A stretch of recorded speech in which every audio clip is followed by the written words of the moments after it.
Well, welcome everybody, and thank you for joining us for this live discussion. My name is Steve Warner. I'm the interviewer, the facilitator, some would say peacekeeper for this episode. And this episode is entitled Effective Product Management in Payments. This episode is part of a series by Fi911 where we interview thought leaders in payments, fintech, and business. This conversation will be published on YouTube and as audio podcast episodes. For those of you unfamiliar with Fi911, we are the newly formed sister company of Chargebacks 911. We offer a variety of solutions and revenue opportunities for financial institutions and payment service providers, including our Dispute Lab, which is a fully integrated dispute management platform for acquiring banks. These episodes will be published on the Chargebacks 911 YouTube channel and as an episode on the Chargebacks 911 audio podcast by searching Charge Forward with Chargebacks 911. So, without further ado, let me introduce you to our guest today. Our guest today is Brad Dillahunty. Brad is the Chief Product Officer for Chargebacks 911 and Fi911.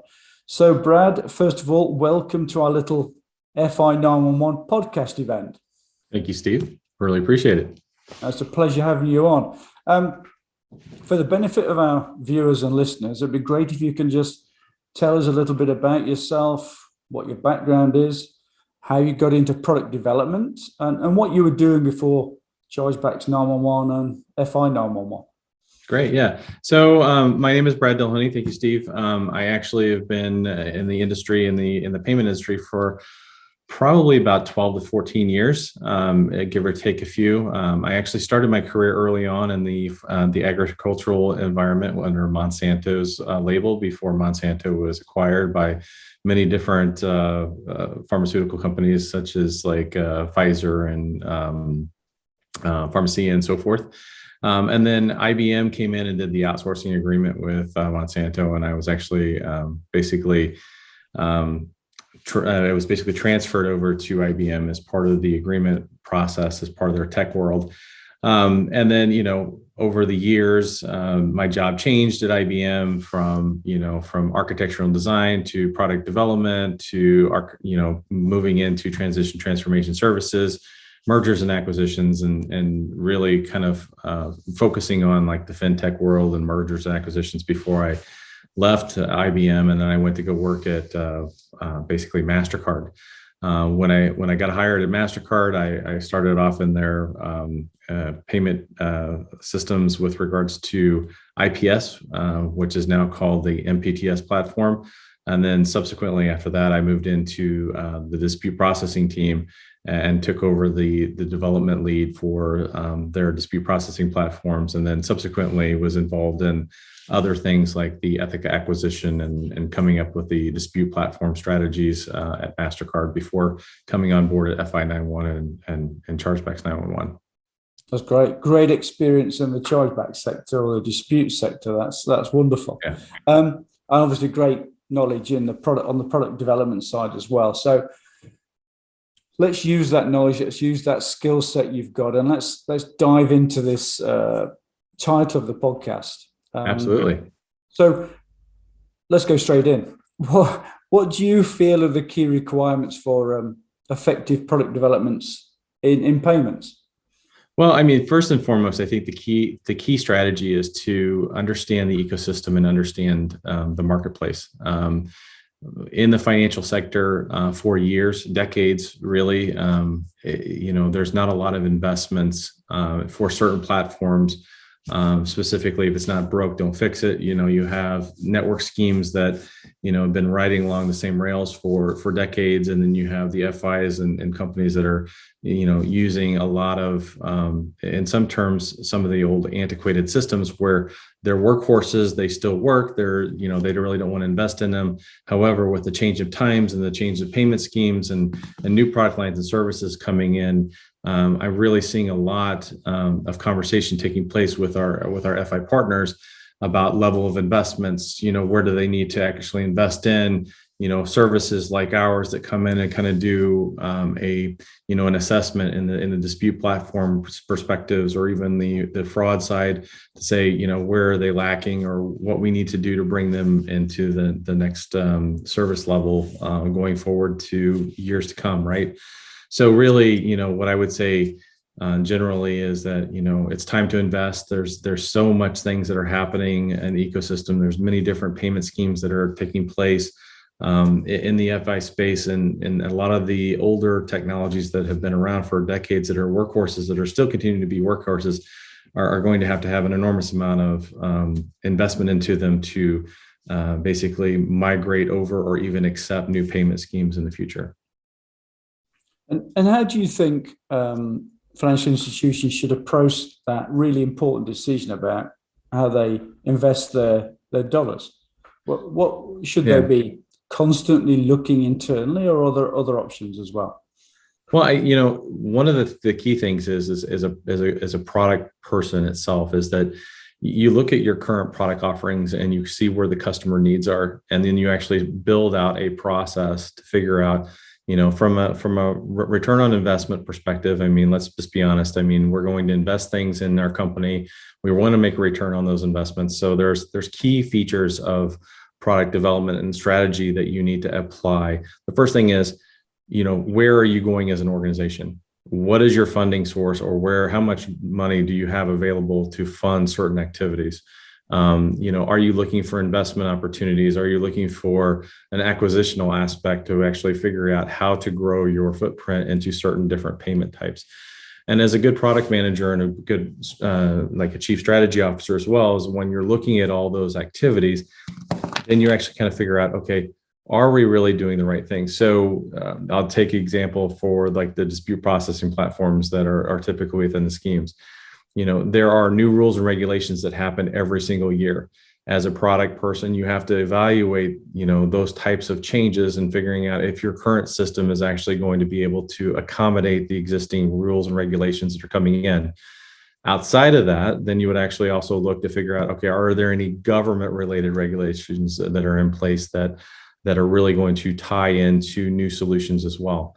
So you have the return on investment, you have items that you want to look at as far as future revenue targets and goals within the corporations, because you need to make your stockholders happy, or whoever the investors are in your company, whether it's a privately held company or a non-privately held company. And then you actually, long term, when you're looking at the actual products, saying, okay, are these products going to provide value to your customers? Does your customer base really need them?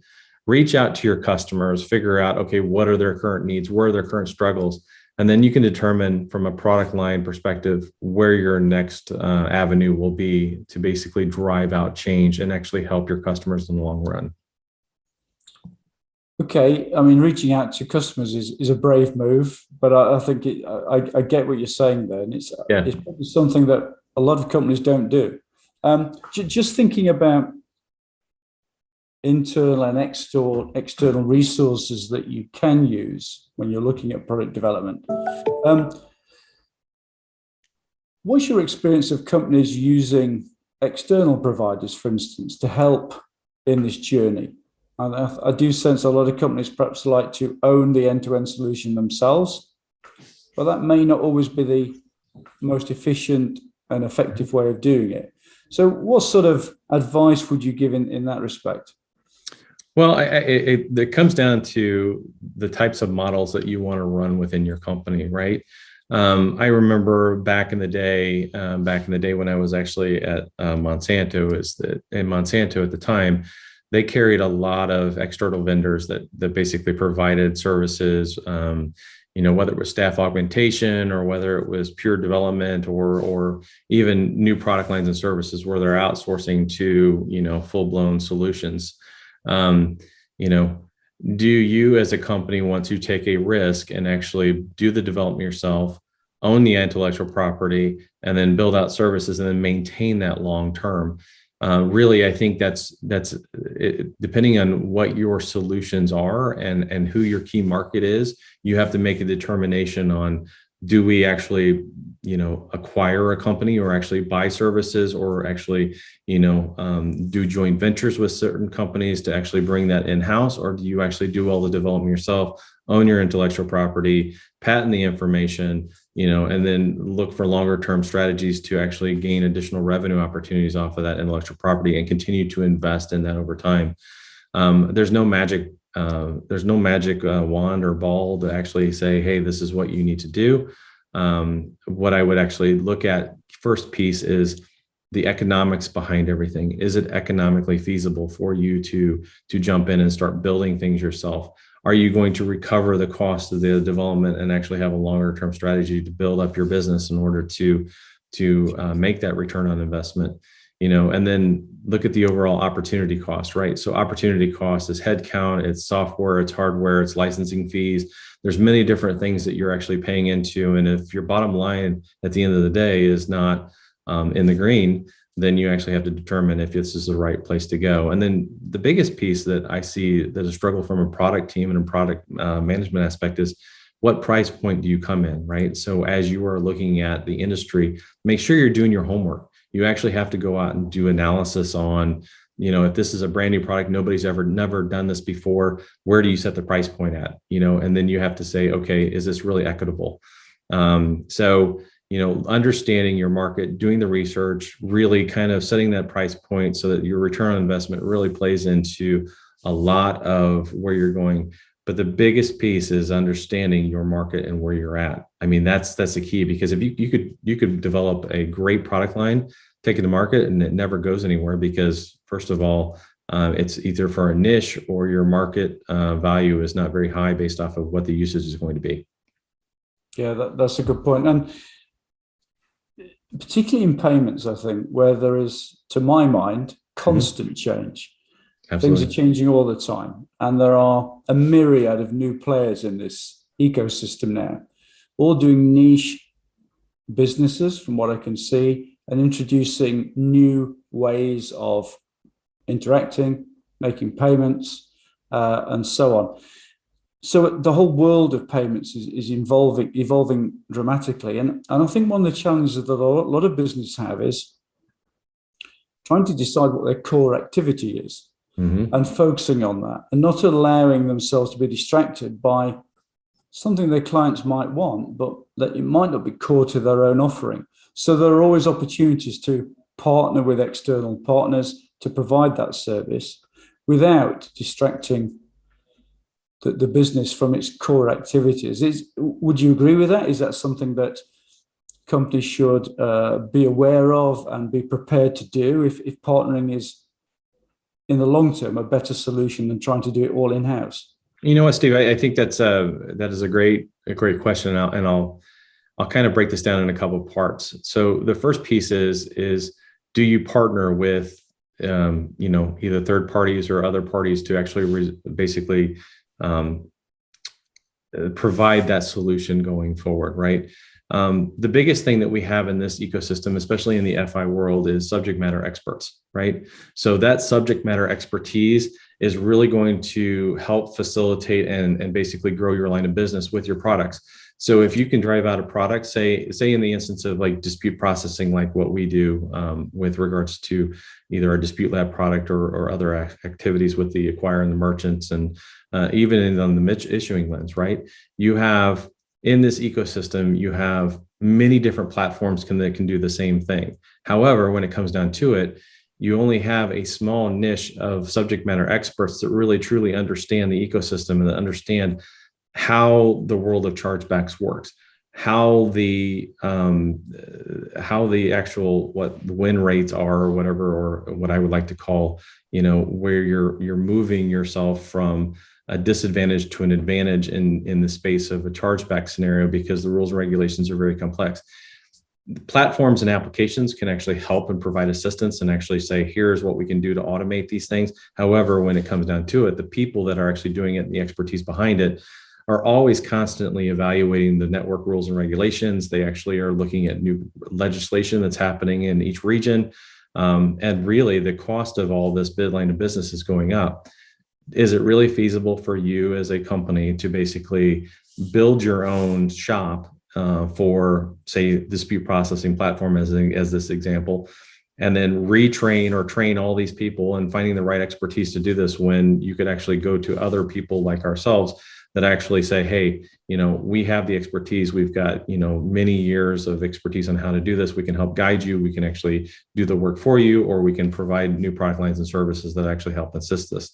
To me, it's not economically feasible for many companies to go out and build this on their own without a partnership or understanding, really having that a lot of the domain expertise over, many decades and building out these platforms like we have. Other things in the FI world as well. I mean, they're very dependent on network rules and regulations. They have their own internal business processes. Sometimes these processes are very intense. And I'll give an example too, is that we still have a lot of FIs that are still very heavily reliant on fax software, right? As the fax software has evolved over the decades, there's a lot of people still pushing paper back between one part of the building to another part of the building, where they actually have, you go into specific financial institutions, you have somebody that's running with trolley that has, a stack of 2 feet high paper that is going from one department to the next. And is that really efficient? And that's where our job as product managers, actually, when you're walking around buildings or actually observing, you're really like, okay, we could really automate this process fairly quickly, help get number one, reduce the amount of paper that's in the ecosystem. I mean, we are a digital age, but also the head count that it comes from actually moving that paper from one side of the building to the next, passing out the papers, getting them in on the right desk. I mean, it's amazing to me that we still actually have people that are carrying paper back and forth between different offices in this ecosystem. So, again, return on investment, it's a level of investment that you want to participate in. So if you have 100 employees that you're actually doing, and you can actually take off about a third of that, or even a 2/3 of that, by actually automating what business process they have, and actually reallocating those resources to other areas and retrain them to actually support other new product lines. I mean, look at the space that we actually have right now, Steve. We've got areas in digital payments. We've got QR payments. We've got different payment types like Bitcoin and other cryptocurrency type of activities. Retraining those people and actually how to actually support those types of environments now versus post after the fact, than when everybody's struggling and it's a challenge. So to me, the time and investment is look at your internal business process as a product team, figure out what you can streamline, how you can actually roll out a process efficiently, both internally and externally, save your bottom line, come up with revenue opportunities that you're actually, providing new services for your customers as well. So that's my 2-part answer to that. Yeah, okay, that's good. I'm just thinking of the guy who's moving the paper around the business, because that's what it used to be like when I started, and I couldn't see anything wrong with it. But paper in those days equaled data, if you like. Yep. And over recent years, I'm constantly being told by people like you on the product side that data is king, and that accessing data is critical for any business. Doesn't matter where you are, but particularly in payments, it enriches the decision-making process, mm-hmm. and improves the whole business process. So I'm constantly thinking, when I hear the product side of the business talking about data enrichment, what sort of value do you think that can bring in the broader payment landscape for people that are engaged in product development? What role does data enrichment play, do you think, in that? Well, yeah, that's a great question too. So I would say the more data, the better. We have new tools through machine learning and AI that can help your business lines by looking at the data, mapping data between multiple different parties or different platforms. In the world of FI, when we talk about data, right? Many of our FI customers, and as well as many organizations that I've been to, you have many different disparate systems. These systems are not talking to each other. Now, they're not sharing data. You actually have, as an example, you actually have a finance system, you have a dispute system, you have a settlement system that is actually doing other things. And really the tie between some of those systems really is just one or two data elements, if some even at nothing. I mean, there could be even duplication of work across each one of these systems, right? Now, a lot of times when this happens is that they built one system over here, and then they built another system over here and to actually do X, and this one did Y. And then they realized that, wait a minute, we're sharing data between the two, but the two teams never talk to each other, or the development organizations or the product teams never really talk to each other, or they acquired something and they brought that system in-house and they said, you know what, we have plans to integrate that later, but that integration never happens because something new or better comes along, or they really think that, oh, you know what, that system is really antiquated anyway, let's not really invest in that and let's rebuild that later. So 15, 20 years later, they're still running off that system, right? But that data is still sitting over there. And you have another system over on this quadrant that actually has similar data, but it doesn't have the enriched transactional data that's over here. So to answer your question is that the enrichment of data by basically pulling in data, different data into data sources to actually use, you can actually take that, monetize it. You can actually build out new services. You can actually show the value of this enriched transactions, both from a customer perspective. When we talk about customers, the customer can be anything, right? It can be as a consumer, it could be an issuer, it could be an acquirer, it could be a merchant. There could be many different things inside of this ecosystem. You could actually even be looking at, statistical analysis and providing data back and saying, okay, in the world of say ours, that's a chargeback perspective, you're looking at, what is my win-loss ratio, or, what kind of data is coming in, right? And you're actually looking at enriched transactional data. The power of a receipt is really important too, right? So one of the things too is that those digital receipts that are happening, many people forget that they buy things. Back in the day, I'm going to age myself and probably you and many of the other readers, right? Is how many people still reconcile their checkbook, right? How many people actually write paper checks? So I remember back in the days when I was in my old accounting days back in, I'm going to date myself, back in the early 80s, when I was first learning. And, again, I know that some people are older than I am and even younger than I am, that, that fundamental of basically that debit and credit and how to balance a checkbook. And you write a check, you log it, you enter it. Now, when we move from the actual checks to a debit transaction, how many people went in and said, okay, well, every time I swipe my card, I went back in my checkbook and I actually started doing this. And now with the onset of new capabilities, everybody basically just checks their stuff on their phone, right? So, I'll say this in pure love. I mean, I have family members that are still basically sitting in old applications like Quicken, where they're actually monitoring all of every single line that they've ever done, when you could just simply look in your transaction information in your bank online and say, okay, I recognize this. No, I don't recognize this. The ones that we don't recognize, that's the problem. That's where that data enrichment really plays into what we're talking about, right? So if you could click on a button inside of your ledger, inside of your bank application, and actually gives all the details behind what is actually the purchase versus just the purchase amount and the merchant that you may not know what it is, then you're like, oh yeah, I did do this. This makes sense, right? So you actually have the data and the value of that. The other aspect of that data enrichment too is the big problem that we see in the industry, and what we see in a lot is that you have a lot of these in-game purchases for like children and family members that are buying all this stuff that, they may not know who's actually purchasing these things. And by enriching that data, it provides different data points to the consumer, as well as being able to pass it to your issuer if you wanted to dispute your charge, or even the merchant can come back and say, hey, I've got your device ID. This is the same device that actually did this purchase multiple times. This is where we're seeing this. It's really not an item that for you to dispute because you actually did buy this. So that data enrichment is really going to be key in the future, because there's so much data that's available, and it's really about representing the data in the best possible way in the applications that need them, so that you actually can show the value and actually really take some of the noise out of the ecosystem. Brad, that's great. And I know there are a few products in the market now trying to do that. Yeah.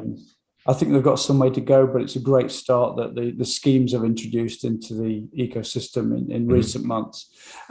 Just thinking about product strategy and innovation.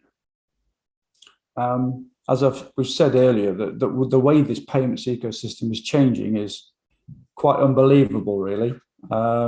It's quite dramatic. Every time I look on LinkedIn, there's a new business set up, won an award, doing something slightly different. So it's a fascinating place to be working in at the moment. How would you suggest product owners drive strategy and innovation? What sort of thinking can they bring into their processes to help them with this? Because for me as a non-product guy, there must be a lot of noise around at the moment in terms of where to go next, what to adopt, what not to adopt, and so on. What guidance or recommendations would you give to product people in this space? Yeah, I would say the biggest thing too is don't be afraid to dig into the technical details of the new technology that's happening, right? So with new product lines coming out, there's new product shifts and new development of new technologies.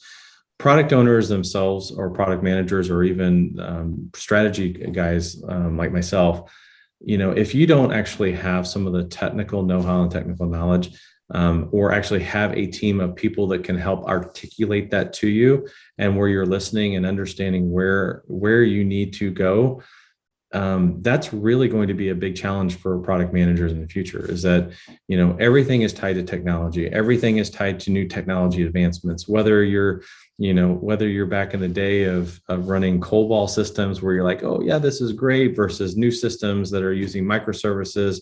They're splitting things off into cloud-based solutions and microservices, and really kind of itemizing each item and segmenting that data so that you can actually start really looking at the strategy behind, number one, where's your good data going to reside? How are you going to use that data? Is the technology that you're doing, is it scalable? Because from a product perspective, Steve, you have to reinvest for the same platform about every 3 years, right? So 3 years after you've gone live with your platform is now aged.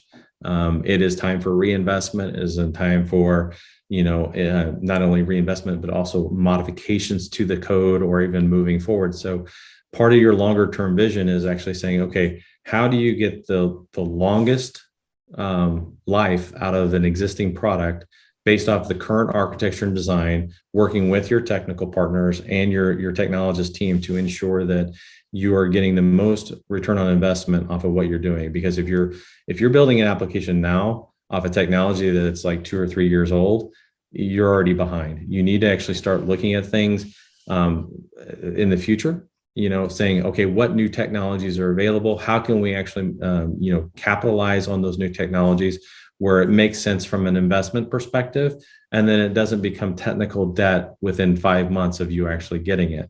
So that technical debt is really what you're trying to manage from a product, but you're also trying to put out relevant products out there that actually have legs on their own, where you can continuously reinvest in them so that they actually continue to make more money for you as an organization, as a company, so that you can keep reinvesting on that, or even changing how those platforms are actually working so that you can actually look at other revenue opportunities. So I think going back again, just looking at your question, is that, as a product manager myself, as well as a strategist, I'm looking at current technology that's out there, even upcoming technology. How do you streamline that? Really, because the days of, cloud-based computing, really kind of, going to a minimalist aspect of microservices type of scenarios, you're really looking at products to scale. Can you scale a product? If you're developing it for just a small niche, do you really need to invest for a large scale solution? Chances are no. But if that small application then has legs of its own, are you really going to be struggling if you want to make it to a scalable application? So it is so easy to make a platform scalable nowadays, where you could actually have a good idea, bring it to a small niche market, but it's still an opportunity for you to scale in the future. And then add a little extra added investment into it to make sure that you're actually architected correctly.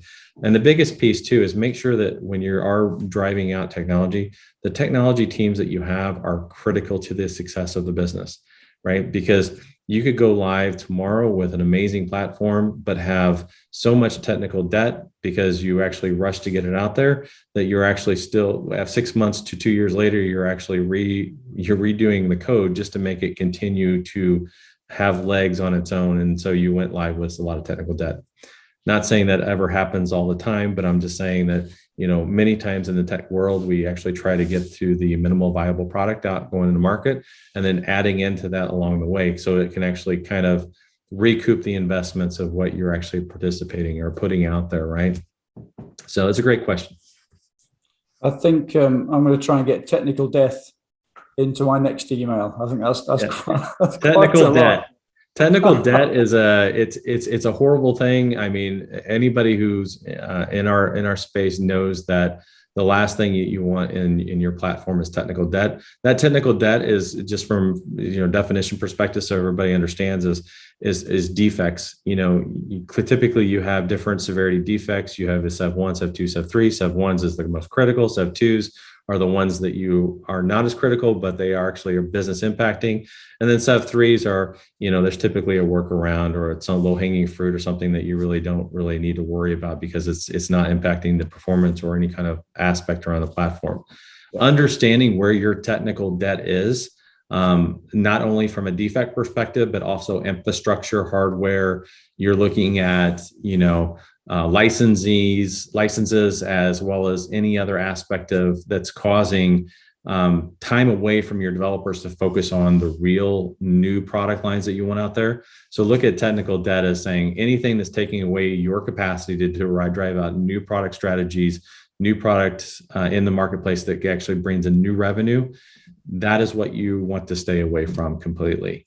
And I would say you're never going to get there. It's never going to be nirvana where you never have zero technical debt. There's always going to be some, but you need to build that into your management lifecycle in order to ensure that you can remove as much of the technical debt as quickly as possible. Wise words, Brad. Thank you very much. I'm conscious of the time. Our time is up. All righty. Yeah, the time went very fast. Brad, thank you very much for joining us today. Really appreciate your input. There's some great information there. So, Brad, thank you for your time. Thank you, Steve. It was great talking to you guys. Everybody else, happy project and programs out there, man. Get those things out there. Thanks, Brad. All right, talk to you soon. And that's the end.